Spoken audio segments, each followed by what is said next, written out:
Kubera channel స్వాగతం అండి. So welcome to new year 2025. So రేపు మార్నింగ్ మనకి ట్రేడింగ్ అవర్స్ ఎలా ఉండొచ్చు, ట్రేడింగ్ ఎలా ఉండొచ్చు అనేది ఒకసారి డిస్కస్ చేద్దాము. లెవెల్స్ నిఫ్టీ 23,658 దగ్గర క్లోజ్ అవడం చూస్తున్నాము.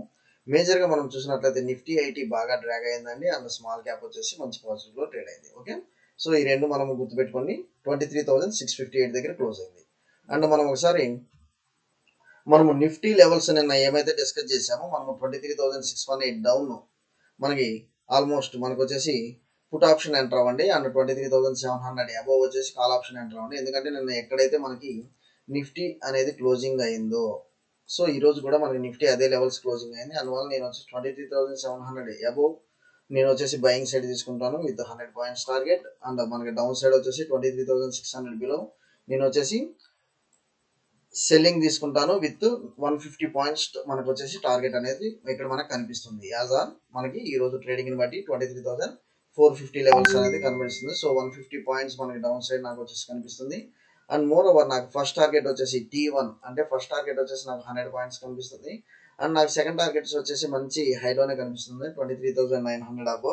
ఏదేమైనా మీరు వచ్చేసి జస్ట్ ఒక 50 పాయింట్స్ స్టాప్ లాస్ తో ఇది అప్ సైడ్ బ్రేక్ అవుతుందా, డౌన్ సైడ్ బ్రేక్ అవుతుందా అనేది చూసి నిఫ్టీ అయితే మీరు ఎంటర్ అవ్వండి. ఓకే, సో మనం సేమ్ లెవెల్స్ కన్సిడరేషన్ తీసుకున్నాం. బ్యాంక్ నిఫ్టీ చూసే ముందు బ్యాంక్ నిఫ్టీ ఆప్షన్ చైన్ అనేది ఈ రోజు గమనిద్దాం. Okay, bank Nifty option chain అనేది గమనిద్దాము. సో మనకి బ్యాంక్ నిఫ్టీ వచ్చేసి నియర్ అబౌట్ 50,800 లెవెల్స్ దగ్గర మనకి సమ్వేర్ అరౌండ్ 850 లెవెల్స్ దగ్గర మనం క్లోజ్ అవడం జరిగింది. సో మనం ఇప్పుడు చూసినట్లయితే 50,900 మనం చూసినట్లయితే ఓఐ అనేది చాలా తక్కువగా ఉందండి. మనకు వచ్చేసి పుట్ ఆప్షన్ సైడ్ ఓఐ అనేది ఎక్కువ బిల్డ్ అవ్వడం జరుగుతుంది. సో 50,500 చూసినట్లయితే 35,699 అండ్ 51,500 వచ్చేసి మనకి నియర్ అబౌట్ 55,594 ఓఐ అనేది డెవలప్ అయింది. సో నాకు డౌన్ సైడ్ మూమెంటం కంటే, సో ఇక్కడ నుంచి 50,900 లెవెల్స్ డౌన్ సైడ్ మూమెంటం కంటే నాకు కొంత up side, so up side momentum అనేది కనిపిస్తుంది. నాకు ఎప్పుడైతే 51,000 రౌండ్ ఫిగర్ లెవెల్స్ క్రాస్ అవుతాయో, 51,000 రౌండ్ ఫిగర్ లెవెల్స్ క్రాస్ అవుతాయో అప్పుడు నేను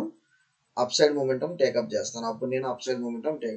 ఓకే, 51,000 రౌండ్ ఫిగర్ లెవెల్స్ అయితే క్రాస్ అవ్వాలి నేను CE call option side buying చేయడానికి. ఓకే, సో ఒకసారి లెవెల్స్ కూడా చూద్దాము.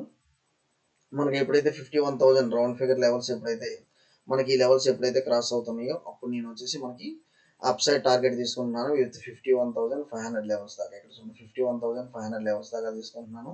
అండ్ డౌన్ సైడ్ వచ్చేసి మనం చూసాం కదండి 50,800 డౌన్ సైడ్ మనకి ఎప్పుడైతే ఉంటుందో ఆటోమేటిక్గా మనకు ఒకసారి ఆప్షన్ చేయండి డేటా చూడండి.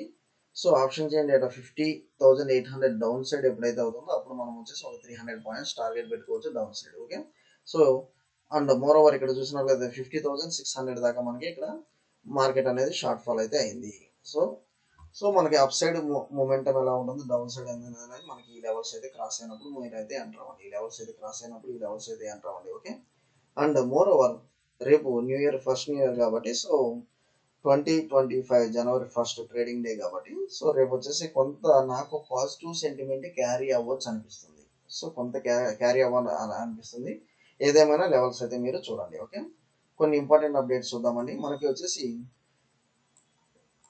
1,20,590 crore FPI selling makes 2024 second worst year in a decade. So మనకి ఆఫ్టర్ పోస్ట్ కోవిడ్ తర్వాత 2021 ఎంత మనకి ఎలా అయితే డికేడ్లో వర్స్ట్ ఇయర్ ఎలా ఉందో, అండ్ ఇది వచ్చేసి సెకండ్ ఇయర్ అంటే ఈ 4 years లో మనకు వచ్చేసి సెకండ్ ఇయర్ వర్స్ట్ ఇయర్ అన్నట్లుగా చూస్తున్నాము. అండ్ మోర్ ఓవర్ ఏదైనా కానీ మనకి డొనాల్డ్ ట్రంప్ వల్ల మనకి ఎఫ్ఐఎస్ బ్యాక్ వెళ్ళిపోతున్నారు. అండ్ ఇంకోటి ఏంటంటే even China stimulus package. And more over ఇంకోటి చూసినట్లయితే మనకి expect foreign inflows to come back in the second half of 2025. Second half of 2025 అంటే సో ఫస్ట్ హాఫ్ ఆఫ్ 2025 మనకి మార్కెట్లో అంత మూమెంటం ఉండకపోవచ్చు అన్నట్లుగానే మనం ఇక్కడ చూస్తున్నాం. ఓకే, అండ్ ఇంకోటి మనం చూద్దాము నిఫ్టీ లాగ్స్. ఇది చూడండి, negative returns 7 times in January over 10 years. So ఇది వచ్చేసి ఒక బ్యాక్ టెస్టింగ్ అండి. లాస్ట్ 10 years చూసినట్లయితే 7 times అంటే 7 years జనవరి 7 years వచ్చేసి నెగిటివ్ రిటర్న్స్ ఇచ్చింది. Seasonably unfavourable for FIs 2. ఎందుకంటే Christmas holidays, January holidays, so FIs కొంత మనీ పుల్ బ్యాక్ చేసి సో హాలిడేస్ అనేది ఎంజాయ్ చేస్తూ ఉంటారు. దానివల్ల ఏంటంటే మనీ మార్కెట్ నుంచి కొంత తీసుకుంటారు, విత్డ్రా చేస్తారు అన్నట్లుగా కూడా ఇది ఒకటి ఉంటుంది. ఓకే, సో ఏది ఏమైనా మనకు పోస్ట్ పొంగలేదని మార్కెట్లో కొంత రికవరీ అనేది కనబడచ్చు చూస్తున్నాము. అండ్ మోర్ ఓవర్ బడ్జెట్ ఫిబ్రవరిలో ఉంది. సో దానికి సంబంధించి కూడా మార్కెట్లో కొంత బేరిష్ ట్రెండ్ అయితే కొనసాగవచ్చు. ఓకే, అండ్ కొన్ని ఇంపార్టెంట్ అప్డేట్స్ చూద్దామండి. ఇంకా మనకి ఐటీసీ హోటల్స్ ఏమైతే ఉన్నాయో ఇది డీమర్జర్ అనేది ఉంటుంది. So ITC hotels demerger comes in effect from tomorrow, రేపు నుంచి డీమర్జర్ అనేది ఉంటుంది. అండ్ మనకి డీమర్జర్ ఎలా ఇస్తున్నారంటే ఇక్కడ చూడండి. So 1 share of ITC hotels for every 10 ITC shares. ఇప్పుడు ఐటీసీ షేర్స్ ఎవరి దగ్గర అయితే పెద్ద ఉన్నాయో వాళ్ళకి ఒకటి ఐటీసీ హోటల్స్ అనేది ఒక షేర్ అనేది అలాట్ అవుతుంది. ఓకే.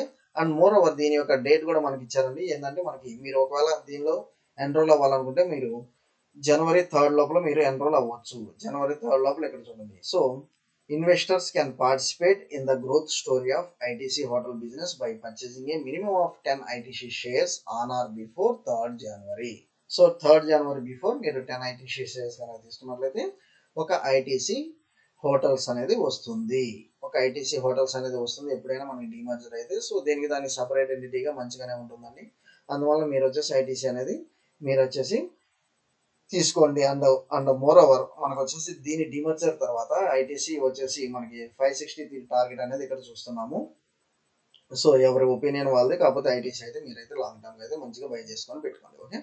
నెక్స్ట్ వచ్చేసి India April November fiscal deficit at 8.47 lakh crores widens on year to 52.5% of FY25 aim. Okay.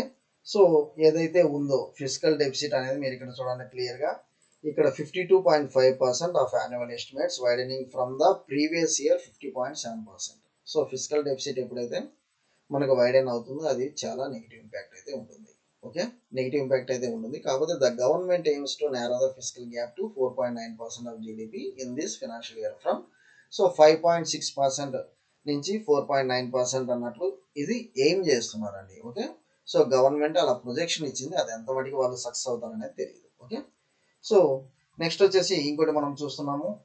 India's core sector output increases by 4.3% in November. Okay.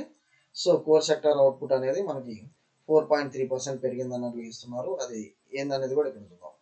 India's core sector output increased by 4.3% in November driven by strong construction activity. So construction activity బాగుంది. Cement and steel production substantial gains. Coal production and refinery product output కూడా మనకి సులవర్ ప్లేస్లో మనకి వచ్చేసి grow ఉంది అన్నట్లుగా చూస్తున్నాము. So ఏదేమైనా కానీ మనకి ఇది వచ్చేసి ఒక మంచి పాజిటివ్ మనకు వచ్చి స్టేట్మెంట్ అనండి. సో ఓవరాల్గా మనకు వచ్చేసి ఐటీసీ ఎవరైతే లేదో 10 ఐటీసీ షేర్స్కి ఒక ఐటీసీ హోటల్స్ అనేది వస్తుంది ఆన్ ఆర్ బిఫోర్ 3rd జనవరి మీరు పర్చేస్ చేసినట్లయితే. ఓకే. సో మీకు వీడియో నచ్చినట్లయితే లైక్, షేర్ అండ్ కామెంట్ అండి. Once again I wish 2025 will be the successful year for Kubera subscribers. Thank you and follow for important updates.